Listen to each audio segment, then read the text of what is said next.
Christy May's restaurant is locally owned and operated with a family-friendly atmosphere. Their array of homemade comfort food is just like your mom's. From homemade chicken pot pie to their famous chicken salad on a croissant, Christy May's even offers lunch catering. Christy May's restaurant is located at 1400 San Pedro Drive, Northeast. They offer drive-in, carry-out, and catering. Open Monday through Saturday, 10:30 a.m. to 8 p.m. Don't forget, every Proview Network sporting event is on sale at our DVD store. Go to www.proviewNetworks.com to buy your DVD today.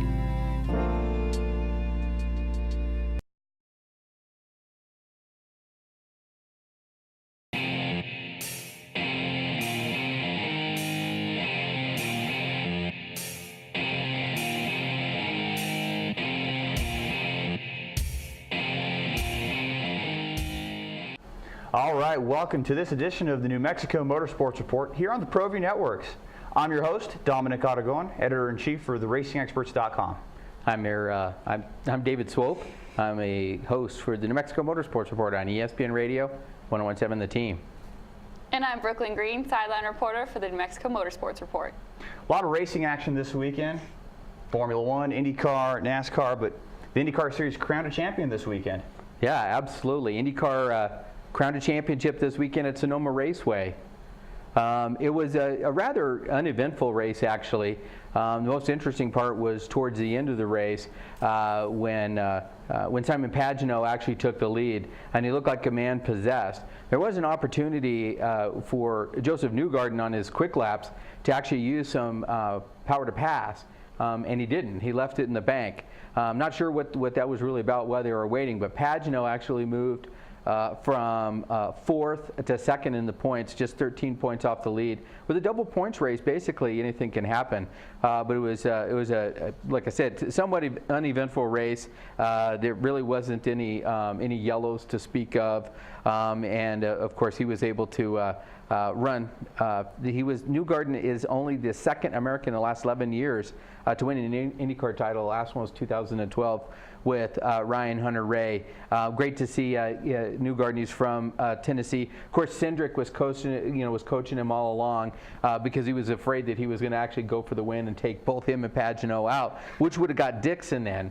Helio Castroneves didn't have a good enough run to actually make a shot at it, but just 26 years old in his sixth IndyCar season, and giving Penske another win. That was Roger Penske's 15th championship in IndyCar and 30th in all the various forms, so it was amazing. And of course, this season was such a miracle season for him because he was able to have the 4 victories and of course go on to get the championship, but career high in wins, podiums, laps led, and of course in the final standings. So kind of an uneventful race. In a contrast to that, Formula One, and we actually have some video of the start of the Formula One race, and we'll roll that really quickly, give you a little play-by-play on it. Basically, what happens here is there's about 6 mistakes that happen before they even get to turn 1. Of course, you can see Kimi Räikkönen was trying to make a move on the outside, contacted Vettel, and then of course also Verstappen, so they were both out right immediately in the race. 2 things. They should have started that race under a safety car. They had rain going on. Of course, for the video right now, you can see Verstappen, and he just gets pinched.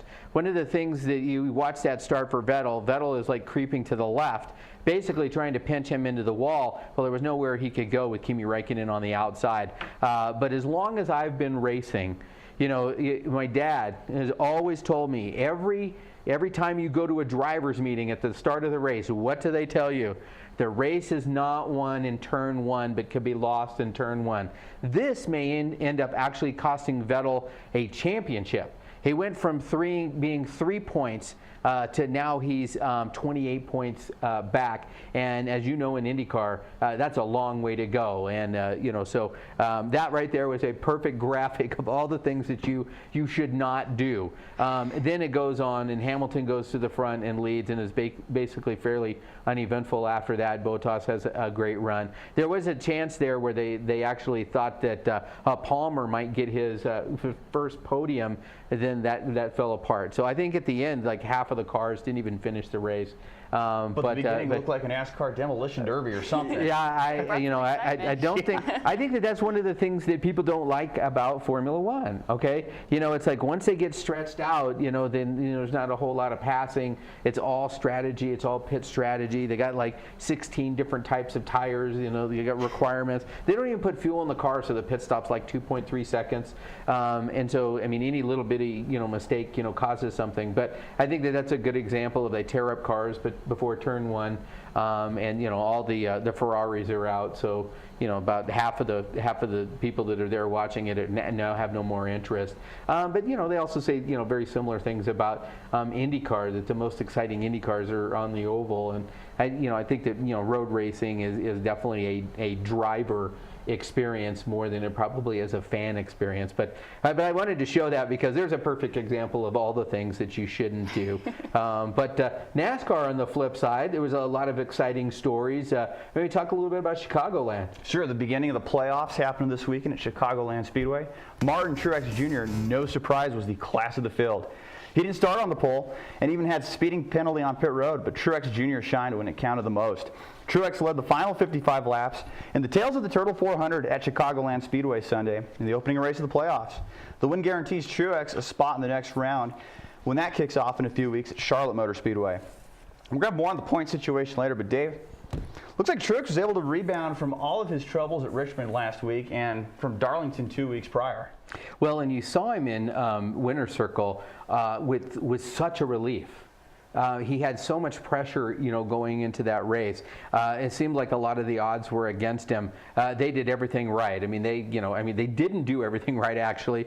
They had a pit speeding violation, sent him to the back, and they fought their way back. But with Cole Pern and the whole team, they did a great job. There was a lot of great storylines in this. Kyle Busch. Now, here's another example of you're supposed to dance with the one that brung you, right? So they changed the pit crew. He gets Suarez's pit crew, and they have nothing but problems, and he had to battle his way back. But that added a lot of element to it. And Suarez even finished ahead of Busch on Sunday. So what does that tell you? Yeah, exactly. But that's one of those things that is like, yes, they may be a faster pit crew, but you've been pitting for the 10th to 15th place car all season versus pitting a car that's in 1st to 5th. The level of of pressure is so much higher that I think that they underestimated that. They outsmarted themselves. This is a Kevin Harvick move, actually, yeah, where they totally outsmart themselves and it ends up biting them pretty significantly.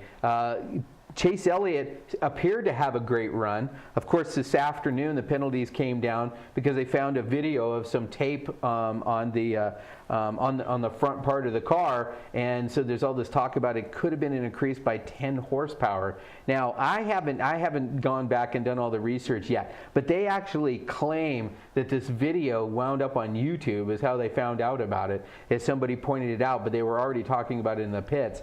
But I wonder how Napa is going to feel about that. There's a screenshot of that. There's like a black piece of tape, maybe a few inches wide, or at least it appears to be tape. And looks like it's kind of coming off as he's cornering the car. So 10 horsepower, maybe that's the difference. That's why Chase Elliott ran better on Sunday than he had in prior races. He looked a lot faster than he has. Yeah. Well, so what you thought about that? I mean, Brooklyn. I mean, there's been so many penalties this year, so many different things handed down. Trying to keep these guys honest. I mean, do you think they really found something with a piece of tape?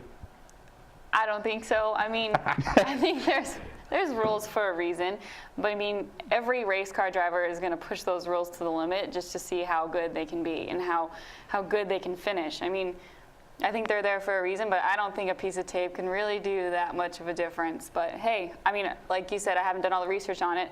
I saw it come on my NASCAR app as a notification, so after this I'll have to go read on it and then really form my opinion.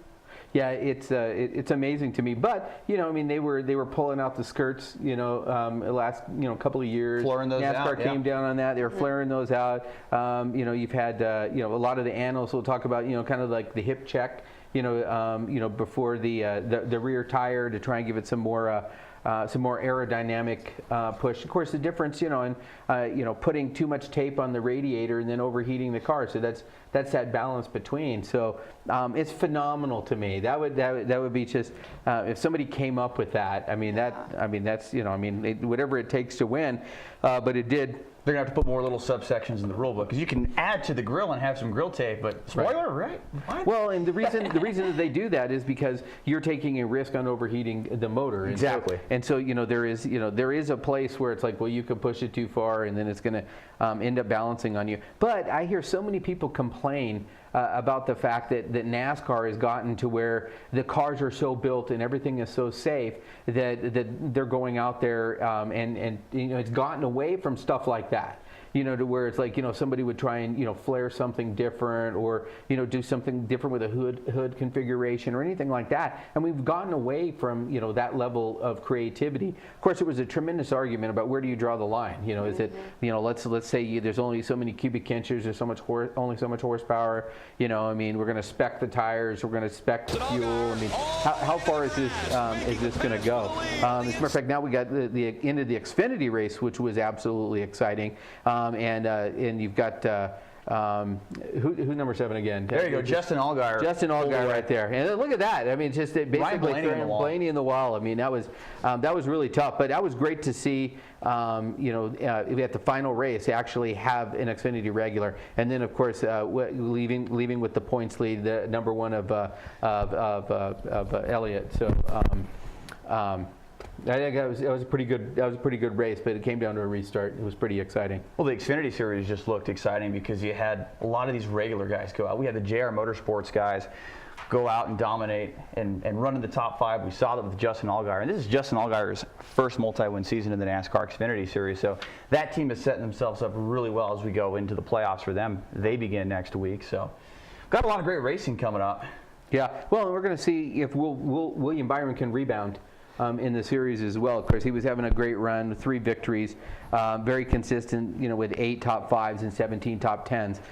Really good program. Justin Allgaier, though, definitely on fire. Daniel Hemrick really making a move. Brendan Poole is probably the most exciting, the most interesting to me, because I don't know if you remember him a couple years ago with the mullet and the whole attitude and everything. Drivers and right. Then he kind of cleans himself up. But Cole Custer, in 8th, I think that he's going to do. He's going to do well, and of course the heir apparent to Stuart Haas Racing. We'll see if he's in the number 10 down the road. And I do have to comment that I did get a letter from Eric Amarola's mom wishing that I would stop making fun of him. So I just wanted to say, but the PS on it I thought was really cool that she did say that Arik is really his name, but he got made fun of so much in kindergarten they changed it to Eric. So okay. I just wanted you to know that, Dominic. See, that's good. We're gonna have to roll on that video and show everyone what happened at Kansas City a couple of years ago. But no, on the other side of the break, we got Your Performance in the house, so we're excited to have them. Roger Green with the Oldsmobile Association of New Mexico. We have a great show lined up for you. You're watching the New Mexico Motorsports Report here on the Proview Networks.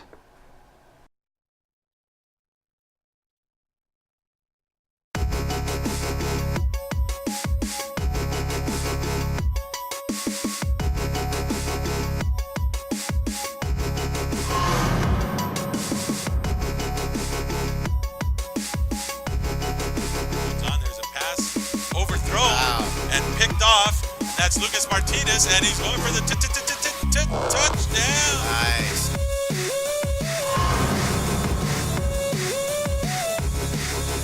He's got 78 yards running. That's a wide open catch, and that is going to go into the end zone for 6. Touchdown for Jacob.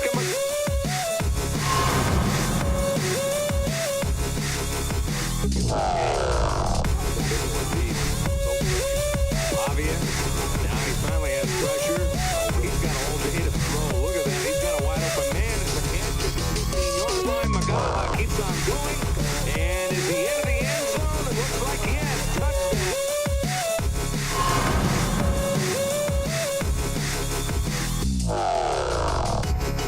Oh, forget it. We're playing football. Here's the snap. Under pressure. Well, that was Queen to David Bowie. That's about as good as it gets.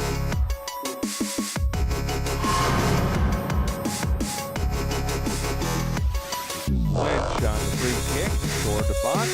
And a goal!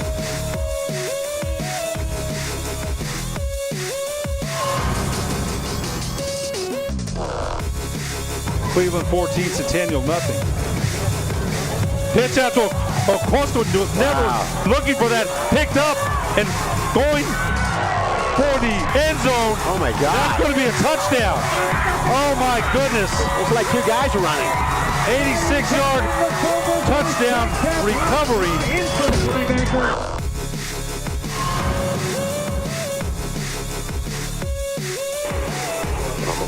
And a toss down the middle and a one-handed grab. It's complete and it's a first down. And a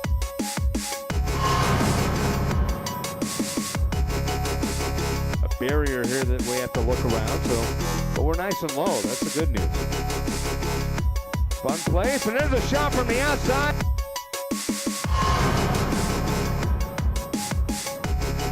the Texans game's over. They're going to Bolden in the end zone. Touchdown, Bolden! Jump on, he won it!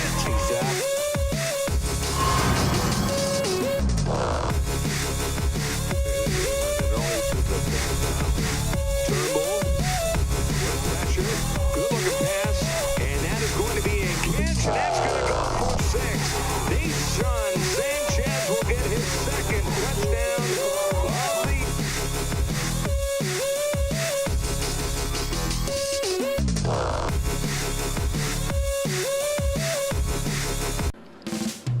Ladera Golf Course. Opened in 1980, Ladera features a full 18 including spacious greens, a large driving range, roomy practice putting greens, and 4 large lakes. Surrounding Ladera, beautiful views of the Sandia Mountains to the east and volcanoes to the west. Ladera is a challenging city-owned course with the longest playing yardage of any other city courses. For weekend tee times and more information, call 505-836-4449. Welcome back to the New Mexico Motorsports Report here on the Proview Networks. And NHRA last weekend, first round of the countdown. Doug Collada got it done in Top Fuel with a 3.775 pass at 318.39.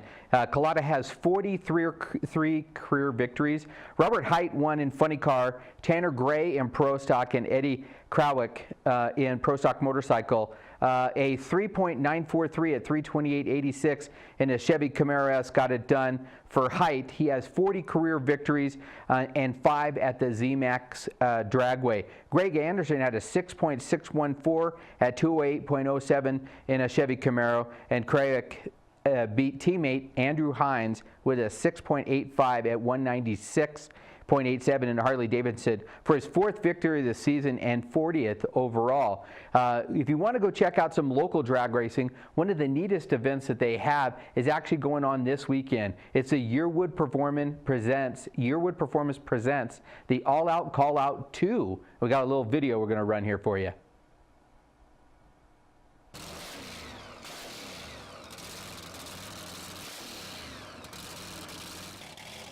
Get some heads-up drag racing.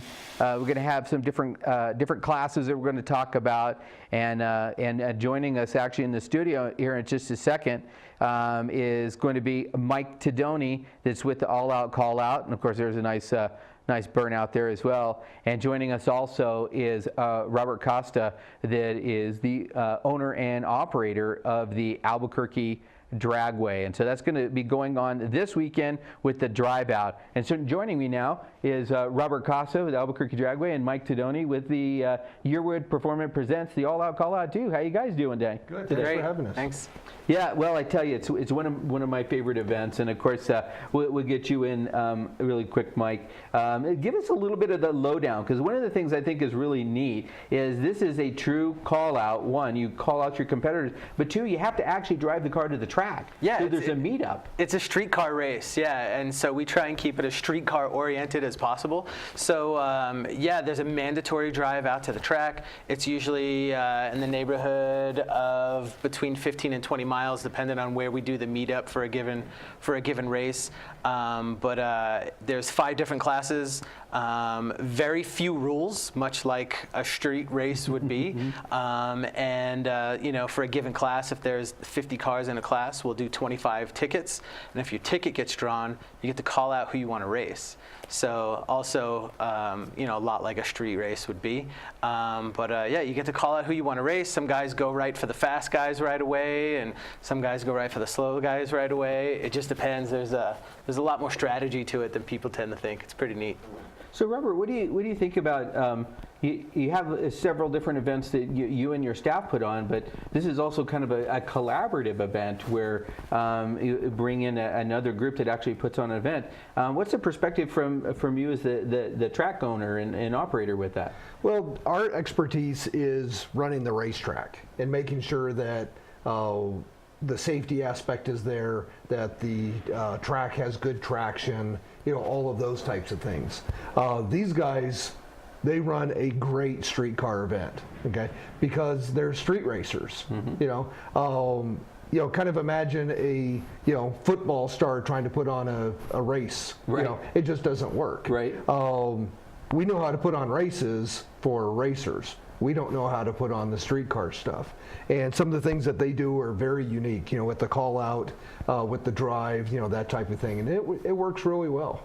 Has there been any things from their event that you've actually taken back and used maybe in some of your weekly programs?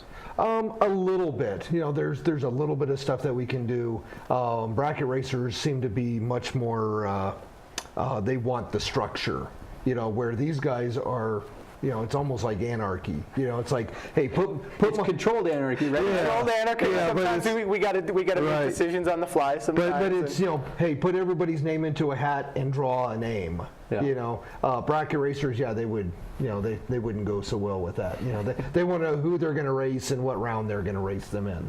So I got to ask you, Mike, having heard that, how do you deal with the order of things? I mean, because basically, you are kind of controlling a very organic thing that happens with street racing, and of course, not that we condone that in any way. Absolutely not. That's why the race is here, right? Yeah. And but talk about how do you put them together? How do you set up brackets or run groups so that you're able to bring some order to it? Right, and we want it to be competitive for people. So we have 5 indexes. The slow class is a 1420 index.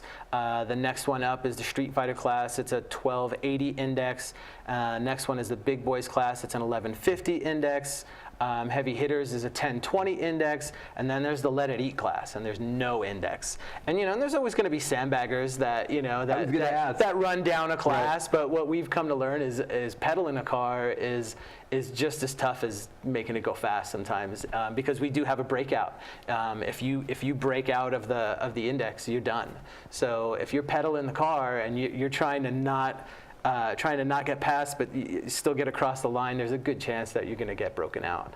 So there's something a little new with this one, that you can't buy any tickets at the gate, so you have to buy them ahead. Talk a little bit about that process. So tickets can be purchased on holdmyticket.com. Or Albuquerque Drive, or abqdragway.com as well. abqdragway.com also has the link as well. Or either Yearwood Performance location, you can just show up and drop in on your way home from work or whatever, and grab your tickets there as well. Yeah. So that's 341 Eubank, or on the west side at 9674 Eagle Ranch Road. Yeah. So if you show up at the gate, you will not get in, because there's not going to be anyone selling tickets. We're simply only taking the online ticket sales or the pre-purchase at Yearwood. Great, and so that's mainly for grandstands, because of course everybody else needs to register. How would they register their car for their event if they're watching this and they want to come out and run? If you want to race, go to alloutcallout.com. All the instructions, the format, payment, everything's right there at alloutcallout.com. And they do have to meet at the pit Saturday morning at at noon. Yeah, so we have our mandatory check-in out at the pit, and then we drive out to the track from there. As a matter of fact, I noticed that you had something on Facebook that there's an event actually going on, and they need to make kind of an alternate. Hey, what way would you recommend they come in then? They have to come in on, I believe it's the East Gate. Robert, do you recall what it was now? Yeah, so they have to take Gibson to University and then go north on University to the pit, and then they come in and it's the it's the southeast gate. Yes. So basically, Avenida Cesar Chavez is closed for that bicycle race. Correct. Okay, so remember that at least for the get together, and then you guys are going to cruise out. There's a map also on our Facebook page. You can see a map on how to get in there too. So I know, Yearwood, of course, is the presenting sponsor, and I mean that's very significant to helping an event like this happen. But name some of the other sponsors that you have that really kind of make this thing happen. Oh gosh, Firestone really stepped it up in their sponsorship. They've been contributing additional prizes. Yearwood Performance, of course. UTI. There's so many great local shops. Solitech, Southwest Speed, Car Crafters. Jim Guthrie's shop has come on as a sponsor this year. Our race wouldn't happen if it wasn't for our sponsors. We have, what draws our racers is the amazing prize money that we offer. We wouldn't be able to make it happen without our sponsors. Do you have any feel for how many cars are coming out? So, for the June race, we had over 220 cars come out to race. This September fall race, we're anticipating to be a little bit smaller, but there's no telling. Like so many people show up on the day of the race for registration. There could be 250. Yeah. Well, my guess is 150 right now. That's 20. Let's say that you've got 5 divisions. I mean that's 20 cars a division. I mean that's a pretty good run. 200. Now you're talking up to 40 cars, and I'm sure some of the classes are bigger. Yeah, they're not evenly split. The Street Fighter and the Slowpoke class are the biggest classes, and the Street Fighter class can easily go over 50 cars. Have you had people that have come out? Because I know you've done it, several other times. Have you had people that come out and have won the same division a couple of times, or do you find them actually moving up and going faster, putting more parts on their car? We've seen guys move around classes over the years, and we have guys that have won 2-3 years in a row. Ricky Daniels, he kind of dominated the Let It Eat class for a while there. Dan Myers. Angelo Sanchez. Ron Rios, I think, has won a couple. Ron Rios has won at least 3 that I can think of. These guys have a lot of seat time. So, well, and I know at the June race there was an accident, and it would really help to have your fire and safety there, because there's a perfect example of why this should not be happening on the street. Exactly. If something like that happened on the street, you wouldn't have that world class group to get together, and I think that's a tribute to your group. Right, and the one thing that a lot of these street racers don't know, or they I'm not going to say that they don't care, but they don't recognize, is the track is open just about every single week. And they can come out, for $20, they can make as many passes as they can in a day or in a night. And not only does that give them more seat time and more experience, but it puts them in a safe environment. There's nobody walking around. There's nobody in a minivan who's going to pull out in front of you. That type of thing. Right. So we really encourage them to come out to the racetrack and get off the streets. And racing is made for racetracks. And those are the guys that get consistent. Those are the guys that get consistently fast, that are out there practicing. And for $20 to go out and run all night long, that's amazing. Yeah, and that's the Yearwood street to strip events. But of course, the rest of your events. So if somebody was watching, how would they get more information about the Dragway? abqdragway.com. Lots of information. Tells you the schedule, the times, the classes that we run. Spectator information, gives lots of great information. And how about you, Mike? How would you find out about the All Out Call Out too? alloutcallout.com or our All Out Callout Facebook page. We have an Instagram page, tends to be a little bit more fun stuff than information, but Facebook page has tons of information as well as the website, alloutcallout.com. Awesome. Well, thank you guys very much for coming in. Thanks for having us. I invite you to go out and check that out, as well as you can go by either Yearwood Performance, 341 Eubank, or you can check them out 9674 Eagle Ranch Road. Pick up your tickets. They're not going to be selling any at the gate, so don't make the mistake of going all the way out there to have to turn around and go back. We got a whole lot more coming up on the New Mexico Motorsports Report here on the Proview Networks. Garden Sorts Team Sales is a proud supporter of Proview Sports Network. Get into the game. Garden Schwartz Team Sales features fine products and apparel from Wilson, Schutt Sports, Speedline, and Russell Athletics. We offer custom embroidery and screen printing services for all of your school or club needs, from team uniforms to school letter jackets. Specializing in all sports and serving all communities, from big schools to small schools, from up north to down south, or all points in between. Garden Schwartz Team Sales. For great prices, friendly staff, and quality products, call Garden Schwartz Team Sales today at 1-800-880-7767.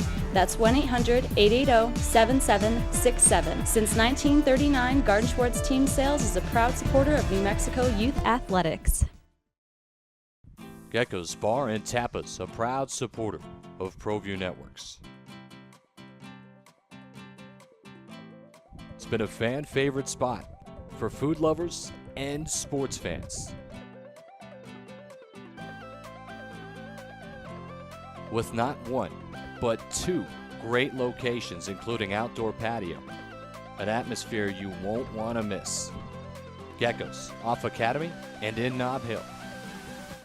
Don't sacrifice quality and flavor when you're in a hurry. Golden Pride offers ribs, fried chicken, green and red chili, breakfast burritos, and Frontier Cinnabons. 4 great locations, or visit us online at goldenpride@abq.com. Golden Pride Barbecue Chicken and Ribs, proud supporter of Proview Sports Network.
VR Junkies is a virtual reality arcade.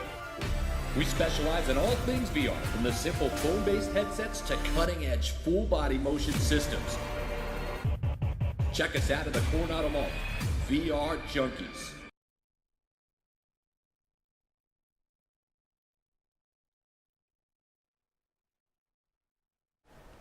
And welcome back to the New Mexico Motorsports Report here on the Proview Networks. I'm your host, Dominic Aragon, joined alongside David Swope, and we have a very special guest here in the studio today with us, Roger Green from the Oldsmobile Club of America. Thank you so much for coming in today. Sounds fun. So talk a little about the club and the New Mexico chapter and a little bit about what you guys do. Well, there's the Oldsmobile Club of America, not necessarily for Oldsmobile owners, anybody who loves the Oldsmobiles. In fact, myself, I was born and raised in Lansing, Michigan, home of the Oldsmobiles. Oh, wow. And the Oldsmobile Club of America started in 1970. We currently have over 5,400 members. There's 43 chapters, and there's members from international members and specialty chapters also. And this year we had our national meet in Albuquerque. Yeah, talk a little bit about that, of anywhere that could have been held. That was held here in Albuquerque. How did that all come together? They have an annual national meet different parts around the country and even in Canada in the past. And there hadn't been one in the Southwest for many years, so they have a headhunter group go around, and the president of the club said we need one in Southwest part of the country, and they came up with Albuquerque, and they work it out with a hotel chain that has the proper facilities, and people from all over the country and Canada showed up. Well, it seems appropriate on Route 66, and looks like you guys got to enjoy some time out at the drag strip as well. Talk a little bit about kind of getting the cars out there and running them. You know, different. Look like you got different years there, able to kind of get them out on the track and drive them as they were meant to be driven. Exactly. Joe Donnelly started this racing program probably 5 or 6 years ago. He's an old racer with a 1966 W30 tribute car. Nice. And so he organizes with the local drag strips of wherever the annual meet is, and Albuquerque Dragway was really glad to help us out there, and we had 14 cars show up, and some of them were race cars, and most of them were street cars. Right. And I'm a true believer in these cars were built to be driven. Right. An example, my '69 Hearst Oldsmobile was a ex-street racer from Kentucky. Wow. And I remember those cars brand new in the showroom floor in Lansing. Right. And, but yeah, they were made to be raced and driven. Of course, now they've become collector cars. Right. And I get a lot of grief because I actually pull a trailer with mine and drive it regularly to different shows around the Southwest. And Sure gets a lot of eyeballs when you're going up and down the interstate, right? oh, a lot of thumbs up and waves, and it really gets a lot of attention. Excellent. And when you guys had the race there a few weeks ago at the Dragway, had to break it up into different classes, correct? We had 3 classes based on your speed. We did, a bunch of time trials, and we broke it up into 3 classes based on your speed or your times, and then you picked your dial-in, and then we did bracket racing based on that. So talk a little bit about Oldsmobile. I mean, because that's it's definitely a different marquee. I mean, it's I know like GTO's got its group, and the Mustang, the pony cars and stuff. But Oldsmobile, a lot of times I think about Oldsmobiles and being luxury cars. With the the 88 or anything like that. I mean, talk a little bit about that balance between the Oldsmobile performance and luxury division. Well, Oldsmobile was incorporated in 1897, the very oldest car manufacturer in North America, and they had the first overhead valve V8 engine in a production car in 1949. Wow. They called it the Rocket V8. Right. And Oldsmobile also had the first automatic transmission, the Hydromatic. And they were more of a luxury car, even though they were under GM, but each car division had their own engineering. Ah. And so Oldsmobile was kind of geared for more luxury, better ride. But then they were always a performance car in the 50s, of course, with their V8s, Right. Rocket V8s. And then Joe Mandello got involved with the Oldsmobile group for drag racing in the early 60s, mid-60s. And they came out to compete with the GTO in 1964 with the first Oldsmobile 442, right, based on the Cutlass line. Yeah. And it was a high-performance 330 V8, 4-barrel, 4-speed transmission, and dual exhaust. That's where the 442 came from. Well, yeah, and the Hearst, had a lot of notoriety and a lot of success in NHRA, and a lot of Oldsmobiles locally as well. I mean, I remember Paul Greenberg, with his 442. And as a matter of fact, Paul also writes for the magazine and catches it up on some good local stories. What's your favorite one of all time? I mean, maybe other than your own, but is there always one that you wanted that got away? Oh, there's many of those stories. Any car guy has those stories, but I came across the 1971 W30 local car for sale, and so I jumped on that and bought that to restore it. Well, then I was in Denver at the Nationals, I believe in 1998. And my friend from Indiana who collected Hearst Oldsmobile says, I picked up another 69 Hearst Olds and your name's on it. Oh, wow. Well, that's the ultimate Oldsmobile in my mind, with the paint scheme, and of course Doc Watson designed it. And so I had to sell my 65 442 to get the Hearst. Now I'm in a dilemma. Which one do I restore, the W30 or the Hearst? Right. The W30 was more rare, but the 69 Hearst Olds is much more valuable and much more eye-catching. Right. Eye candy. So I sold the W30, regretfully, but the Hearst Olds is done and on the road. And well, that's fantastic. And is it a daily driver? I mean, do you? It could be, but I just tried to take it out a couple it's times. It's too rare. I mean, yeah. Yeah, it's really, they only made 912 of them. Wow. And there's probably only maybe 300 or so left in existence. But we drive it to Colorado, to Arizona, to Texas. And how many different ones have you owned? Different models? Oh, 65 we don't want your wife watching this? Is that one of those?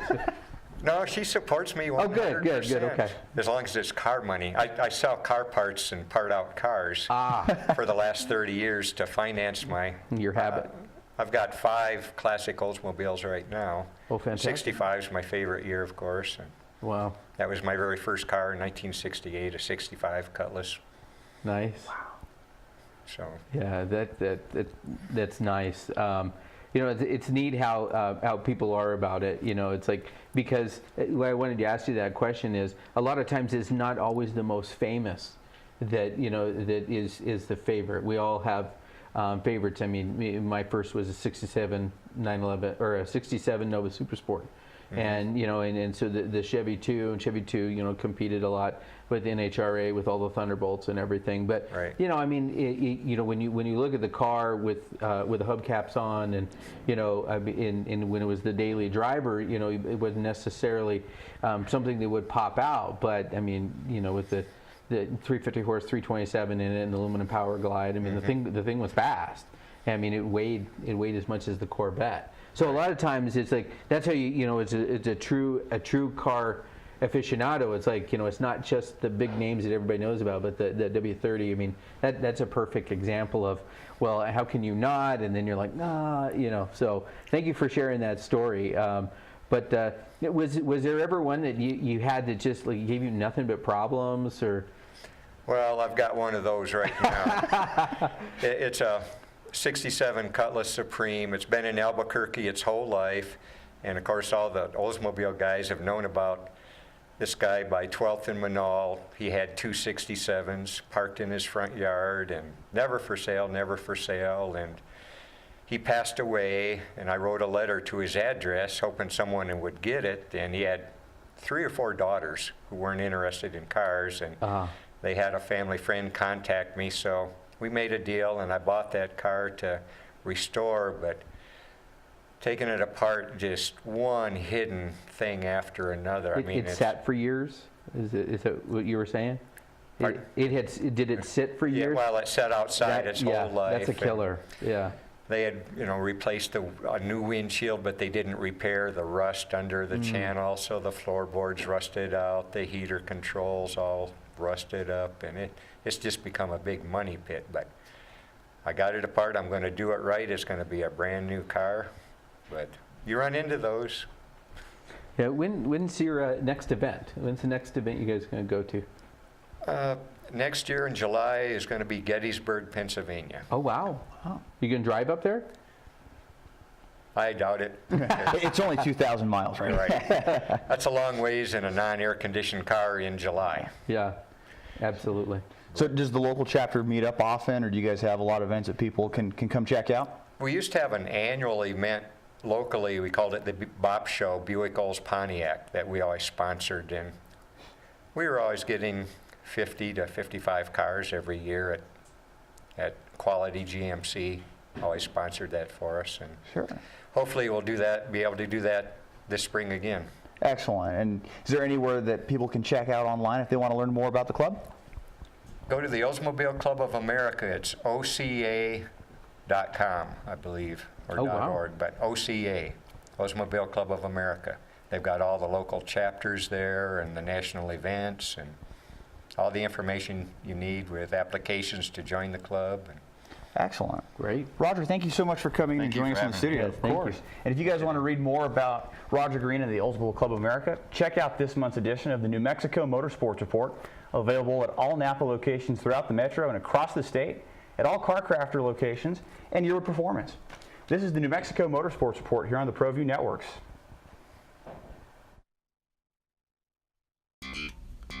Duke City Sports Bar, proud supporter of Proview Sports and New Mexico Youth Athletics. Catch all the sports action from high school, college, pros, and MMA on one of our 35 HD TVs. Start your night off right with any selection from our delicious menu prepared with fresh, never frozen ingredients. Duke City Sports Bar, Albuquerque's newest sports bar. Located on Eubank and Montgomery, dial 505-433-4020. Carmody Medical provides solutions for your everyday needs. Hot and cold compression wraps provide therapeutic compression for the shoulder, hip, and knee. The therapy wraps are constructed of an insulated outer fabric and a ventilated cotton pocket to protect the body. Elastic belts allow mobility and deliver a gentle, adjustable compression. The reusable therapy packs can be removed from the pouch and placed into the freezer. Contact Jim for more information. Hoops NM Basketball Center is coming soon. 10 full courts broken into 2 wings for ultimate basketball and volleyball play. Locker rooms, a lounge area, a pro shop, and a full snack bar will all be a part of a great experience. Convenient parking and access will make the Hoops NM Basketball Center a premier facility for league play and competitive regional tournaments. With over 9,000 square feet, Hoops NM Basketball Center will take court sports play to another level in our community. Courts are regulation high school size with wood floors and seating for approximately 350 per court. Major sponsors and supporters are being assembled now. If you're interested, contact Dan Serrano at 505-249-7994. Send him an email, hoopsnm@aol.com. That's hoopsnm@aol.com. Hoops NM Basketball Center, a premier sports facility serving our community. Sadie's is a proud supporter of New Mexico high school sports and athletics, and we here at Proview Networks would like to thank Sadie's for their continued support in helping us bring you all of your New Mexico high school sports coverage. The Barley Room, a proud sponsor of Proview Networks for over 9 years, is pleased to introduce Black Iron Catering. From weddings and family reunions to birthdays and office parties, Black Iron Catering is perfect for any event. Contact Jamie at 505-459-8259 and book your event today. Black Iron Catering. Let us bring our kitchen to you. CarCrafters, proud supporter of Proview Sports Network. Are you sure we're supposed to be doing this? Don't worry, I've watched him do it 1,000 times. Come on, what's the worst that can happen? No! Bad dog! Hi, welcome to CarCrafters. What happened? Don't worry, we'll make it like it never happened. CarCrafters, it's like it never happened.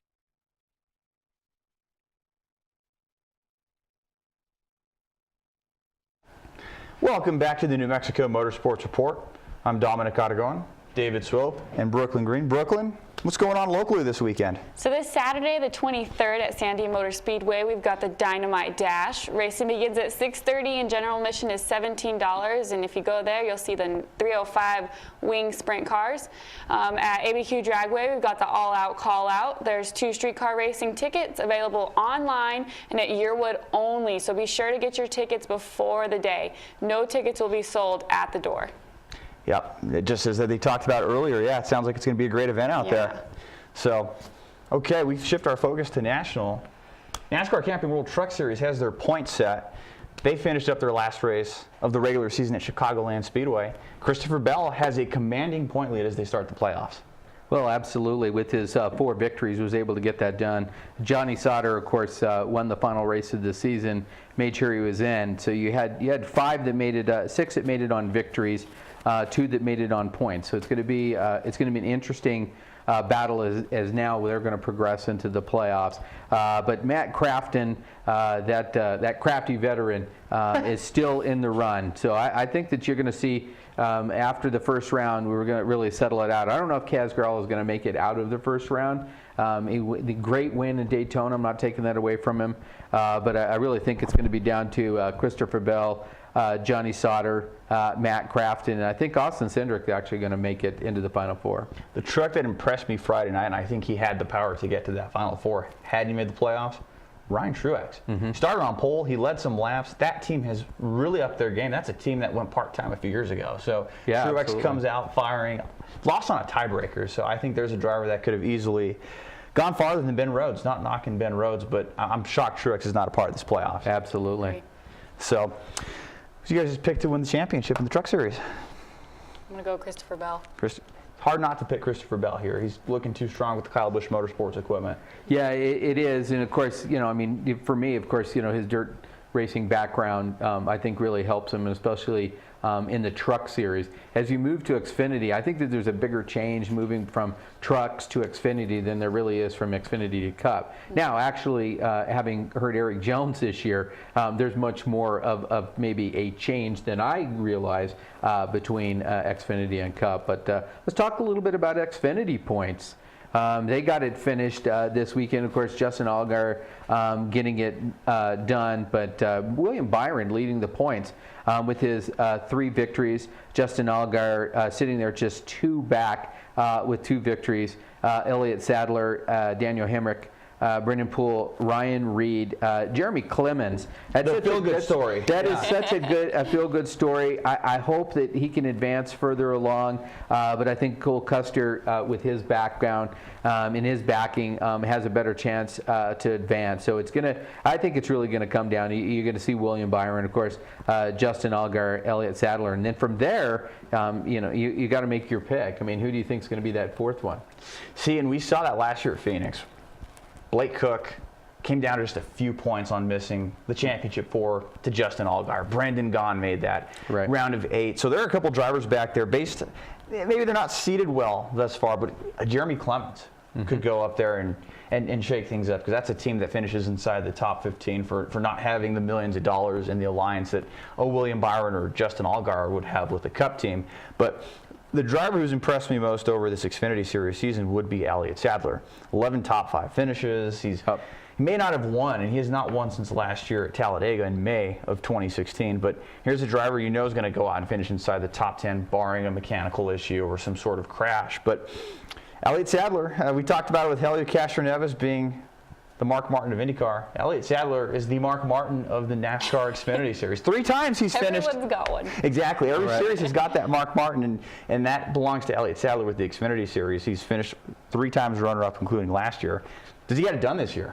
Yeah, I don't know. He doesn't have a victory yet this season, and that's that one thing that kind of haunts you is, I mean, are they going to throw the switch at this point? Thank God he's not driving for Lowe's, because they're out of switches.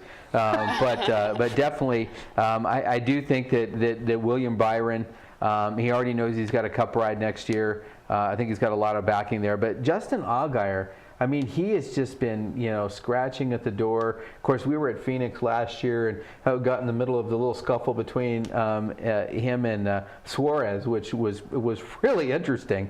And Suarez went in to win the championship, and of course, he thought he was going to spend another year in Xfinity. But I'm excited. Let's talk Cup, because now we got 1 race in. You got 9 races left. Let's take a look at those points.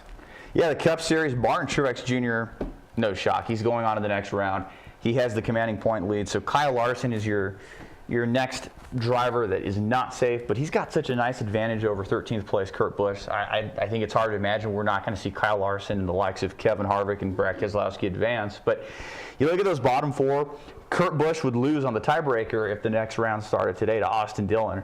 Ricky Stenhouse had some speeding penalties out of Chicagoland. Casey Kane had some issues on pit road. Ryan Newman couldn't get it done. So those four would be out of the playoffs and out of the next round if the playoffs started today. Yeah, and the most surprising thing, of course, I think is what happened with Chase Elliott. I mean, what a tremendous run he had, and it looked like, oh, hey, Hendricks is going to throw the switch. You know, I mean, here they go. But you know, with the issue with the tape on the splitter, you know, that's kind of affected him, pulled him back to the pack. Kyle Busch, at some point, you know, you wonder if he's just going to catch fire because he goes from basically second or third. Now he's sitting back in fifth. You're shaking your head no. Why is Kyle Busch not going to make it? I don't think he was very consistent throughout this year. I don't think he is one that should be in make it to the next round. I don't think he has a chance this year. I don't know. Here's a guy who's won 7 poles this year. He's leading the series with laps led, or second in laps led. But yeah, he can't get it done with a lot of the victories. Here's a guy who should have had 10 wins at this point. But when you start first every week, it's hard to imagine you're not going to go out and lead laps and get those stage points, which is really important now in the playoffs. He did win the first stage of the race on Sunday, but we'll see if it takes him.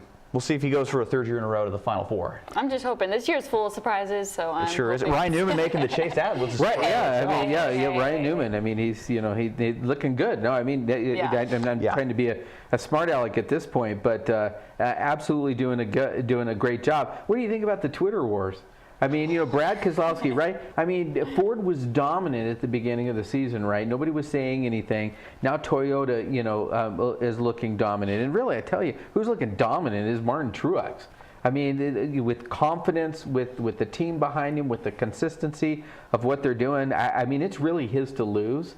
It's kind of like him against the field would really be the best. I mean, even Kyle Larson didn't have a great run, you know, to start it off in Chicagoland.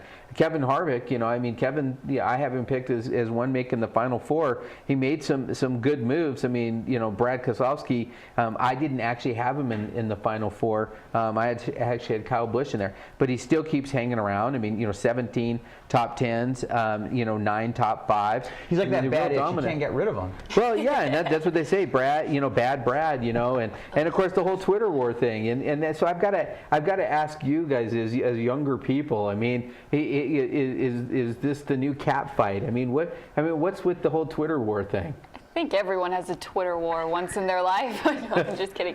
I mean, social media is the go-to now. It's like, why tell somebody to their face when you can just tweet it on Twitter, you know? I think it's kind of ridiculous in my opinion, but there you go for the whole world to see. Yeah. And I love Dale Earnhardt Jr.'s comments. I don't know if you guys caught those in the media center. Someone asked his thoughts about this whole situation, and Dale goes, "Well, Kyle Larson's the class of the field. He's kicking all our butts, so we have no right to say anything." Wow. So what do you think about the breaking news with Casey Kane? I mean, Casey Kane is going to be taking McDowell's seat over Levin Family Racing. And what are your thoughts on Casey Kane getting a ride? Yeah, here's a car that has steadily improved each season. Michael McDowell has done a phenomenal job for what that team can offer, and really sucks to see him out of that seat, but who's to say he may not get a second car. They ran the 59 in select races last year, but now we know who's going to be finishing 25th every week with Casey Kane. Okay, well, think about this, though. What an opportunity. I mean, Rick Hendrick was going to have to pay him anyway. So I think this is a genius move on their part. They're getting a marquee name at maybe 50 cents on the dollar. I mean, it was not disclosed what they are picking up in the contract, but think about that. I mean, that's a tremendous opportunity to get a driver of that caliber, get a couple of sponsors, get a few more dollars. The team continues to grow. I agree. McDowell did a fantastic job and should be rewarded for that. But they have made it perfectly clear that this is all about money. Talking about sponsorship money. I was looking at some statistics. They were talking about $660,000 is what Farmers Insurance was paying per race to be on Casey Kane's car. Minimum. That is some insane numbers. Yeah. And so you think about, that they're going to get the driver at that level. And in Casey Kane, he does still have a good following. I mean, that they're going to get some value on that. But that's probably one of the best moves that I've actually seen. Yes, McDowell probably will be the guy that's going to wind up without a seat over this whole thing. But if he can get some sponsorship money, I think that's a good move. I think Casey Kane, you could say to yourself, well, what else could Casey Kane have done? This is probably one of the best deals he could get. I do believe that down the road that he and Hendrick are going to put something together, and maybe in another form of racing. Maybe he could do a little bit more sprint car racing. He is a pretty good sprint car driver. Sure. And with the 77 team closing, this was the best option for Kane looking at 2018. Right. One other event that is going on this weekend that I wanted to mention real quickly, out at the road course at Sandia Speedway, Saturday and Sunday, you can go out and see some great road racing. They've got vintage cars, contemporary cars. I'm not gonna be there. The Spec Miatas run. Typically, I'm going to be out there, but you need to go out and check it out. It's a really neat event, and there's cars. So if you got a kid that wants to get racing, road racing in karts, you can come out. But Sandia Speedway, Saturday and Sunday, Southwest Motorsports. You can check them out at swms.org. That's going to do it for another edition of the New Mexico Motorsports Report here on the Proview Networks. I'm Dominic Aragon for Brooklyn Green and David Swope. We'll see you next time.